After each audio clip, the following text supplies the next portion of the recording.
Salut tout le monde. Donc on se retrouve pour ma toute première vidéo sur Minecraft sur PS3. J'espère que vous allez bien. Donc c'est une map qui a été faite récemment par moi et des amis. Donc elle comporte 17 mini-jeux. Là vous avez une vue d'ensemble sur les 17 mini-jeux. J'espère que ça vous plaira. Donc on appelle ça le VG Park. Donc on va tout de suite se retrouver au spawn pour vous présenter le nom des events. Donc voici, hein, on représente notre patrie avec les drapeaux français. Donc EVG Park, comme vous pouvez le voir. Donc voici le nom des 17 events. Il y a le Spliff, le Big Jump, PVP Cage, etc. Donc je vais pas tous les citer, sinon ça risque de prendre un petit peu de temps dans la vidéo. Donc voici 17 events. On va tout de suite se diriger vers le premier event. Donc alors voilà, donc là c'est un peu les améliorations qui ont été faites sur ce parc durant un petit bout de temps. Donc là c'est les modèles. Donc voici le premier event, le Spliff. Donc le Spliff c'est très connu, hein, c'est un jeu qui va se jouer en 3 équipes. Donc 3 contre 3, chaque équipe aura une pelle et le but du jeu c'est tout simplement de faire tomber l'équipe adverse tout en essayant de maintenir son équipe en vie. Donc en fait il faut casser le sol avec la pelle, donc ça c'est un jeu qui est assez joué sur PC. Donc voici, on va pas s'attarder sur ce jeu là, tout le monde le connaît, ça pourrait être très sympa si vous nous rejoignez. On va tout de suite se diriger vers le deuxième event. Donc le deuxième event c'est tout simplement le saut de haie. Donc le saut de haie se joue également en 3 contre 3. Donc chaque joueur prendra place dans un box. Ensuite, moi-même ou mes conjoints, on donnera départ à la course, ce qui... Donc voilà, donc on actionne un petit levier, ce qui ouvre directement les starting blocks, et ce qui laisse place à vous et faire exprimer votre talent de sauteur. Au premier sens du terme, bien sûr. Donc c'est parti, donc ça c'est un jeu qui est aussi pas mal joué sur PC. On va se diriger vers le troisième event, le PVP Box. Donc c'est une arène en 3 contre 3, des stuffs sont mis à disposition dans les mallettes. Donc les portes s'ouvrent et il n'y a plus qu'à laisser déchaîner sa rage sur les adversaires. On va tout de suite se diriger vers le quatrième event. Le quatrième event, c'est le splifightage. Donc ça c'était un jeu qui était assez difficile à réaliser parce que on le retrouve également sur PC, mais sur PS3 il faut savoir que c'est un peu plus compliqué à concevoir les jeux.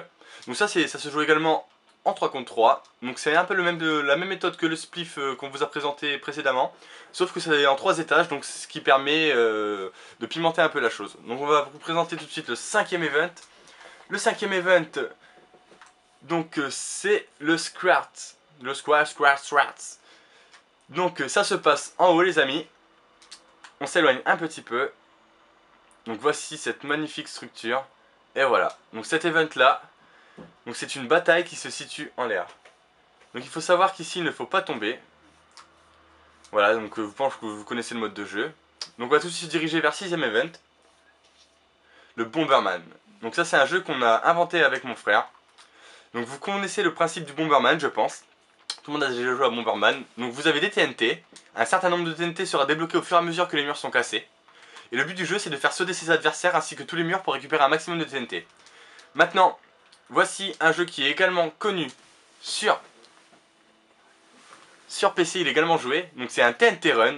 Donc le jeu consiste à sauter. Et donc dès que vous franchissez une plaque, elle tombe derrière par un système de plaques à pression. Donc voilà, donc le but du jeu est de faire tomber toutes les plaques tout en essayant de rester un maximum dessus. Donc on va essayer de tout de suite vous présenter les events qui manquent. Donc je pense pas qu'on pourra tout vous présenter dans cette vidéo, mais on va essayer de faire de notre mieux. Donc voici Knockdown. Donc Knockdown c'est une map qui est jouée sur Call of Duty. Là on l'a représenté avec mon frère sur Minecraft PS3. Donc c'est lui qui l'a fait entièrement de A à Z. Donc on va vous présenter un petit peu cette map. Elle est assez particulière, on a changé les textures pour que ça rende au mieux. Et moi je trouve qu'elle est plutôt pas mal réussie. Hein. Donc là c'est du PVP à l'arc en fait, pour essayer de représenter le jeu de tir au maximum. Donc chaque équipe spawnera dans son lieu. Donc chaque équipe spawnera chacun de leur côté en fait. Et le but du jeu c'est de se tirer la bourre en fait. Et puis je pense on essaiera de mettre aussi en place un principe de capture de drapeau. Il y aura un drapeau au milieu. Il faudra essayer de ramener un maximum de drapeaux dans sa base sans se faire toucher. Donc dès qu'on est touché, le drapeau on laisse tomber. Comme ça permet à l'équipe d'avoir un maximum de suspense. Donc voici Knockdown. On essaiera également de vous présenter Kindergarten dans une autre vidéo, c'est la petite surprise. Donc soyez nombreux à regarder cette vidéo. Tout de suite, on va présenter un second event, c'est Cible Torche. Donc Cible Torche, c'est un jeu qui est vraiment sympa. Il y a une plateforme qui se situe en l'air. Chaque équipe a une torche de chaque couleur, en redstone et normal. Il faut tout simplement sauter et essayer de mettre la torche le plus proche possible de la cible.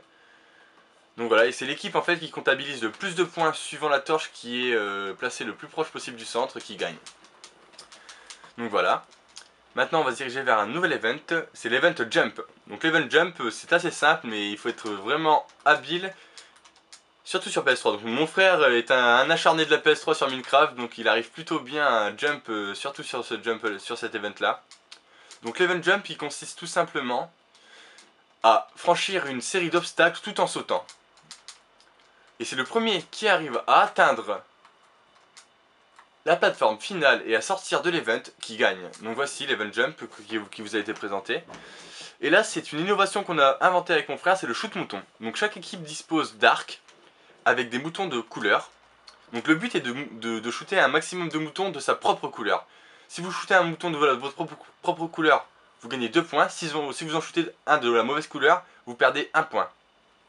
Donc voilà, donc c'est l'équipe qui tue un maximum de moutons de sa propre couleur qui fait gagner son équipe. Donc le parc est assez immense, hein, comme vous pouvez le voir. Ce n'est vraiment pas fini, on va essayer de l'agrandir. On va essayer de battre le parc Astérix. Donc là on va essayer de vous présenter le rush. Le rush 3 équipes. Donc celui-ci c'est le 4 équipes, excusez-moi, ça c'est le rush 4 équipes. Donc dans ce rush là il y a un système de redstone très compliqué. Il y a parfois des chats qui se baladent également dans le rush, c'est très bizarre, hein, je vous avouerai. Donc voilà ça, donc le rush, on va y retourner rapidement, donc voici le rush. Donc voici le système de redstone. Donc ce système de redstone permet de faire tomber les éléments d'un rush normal. Donc ainsi, les 4 équipes s'affrontent et aussi bien les matériaux que les épées, ils viennent successivement, donc ce qui permet au jeu de vous tirer la bourre. On va vous présenter un nouvel event, donc c'est le Big Jump. Donc le Big Jump, il y a également une plateforme en l'air. Il faut sauter tout en esquivant un maximum d'obstacles. Donc le premier, bizarrement dans ce jeu là, celui qui gagne c'est le premier qui arrive à se mouiller. Voilà, donc il faut sauter, il faut essayer de tout esquiver. Donc là il serait mort pas mal de fois déjà. Allez hop, moins un bras, 4 bras, ok, il manque des jambes. Donc voilà, vous avez compris le système, il faut sauter d'en haut de la plateforme. Et il faut atterrir tout en bas, sans toucher d'obstacle. Donc voici maintenant une vue panoramique du parc. Donc je pense que cette partie là on va la faire payer dans la vidéo parce que c'est assez rare ça, de voir un parc aussi beau. Non je déconne, non mais c'est vrai qu'on a mis pas mal de temps quoi, donc c'est vrai que c'est vraiment cool qu'on puisse poster une vidéo comme ça avec mon frère. On est assez content et j'espère que vous serez nombreux à la regarder quoi. Donc là il me reste 2 minutes de vidéo. J'espère que vous avez apprécié cette vidéo mes amis. J'espère que vous serez nombreux à la regarder. Et on se retrouve pour notre prochaine vidéo. Merci bien.